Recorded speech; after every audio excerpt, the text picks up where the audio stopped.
კომისარებმა ხმა აიმაღლეს მაშინ, როცა ოკუპანტის საბჭოთა რუსეთი ცდილობდა ჩვენთვის იდენტობის წართმევას. ჩვენ გამოვედით ქუჩებში და დავიცავით ჩვენი იდენტობა და ჩვენი ენა. ქართული სტუდენტობა სულ იბრძოდა და გააგრძელებს ბრძოლას. ამის მაგალითი არის ზუსტად რომ ეს ჩვენ დღესაც ვიბრძვით და უკან დახევას არ ვაპირებთ. ჩვენ გავაგრძელებთ ამ ეროვნულ ბრძოლას და მივიყვანთ ბოლომდე. თუ დღეს დავთმობთ განათლებას, თუ დღეს დავთმობთ უნივერსიტეტებს, ხვალ დავთმობთ სამშობლოსაც. ეს არ მოხდება.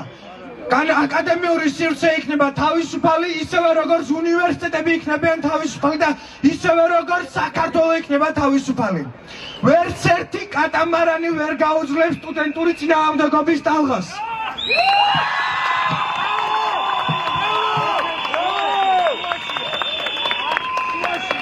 ახლა გთხოვთ აქედან გადავინაცვლოთ თბილისის სახელმწიფო უნივერსიტეტში.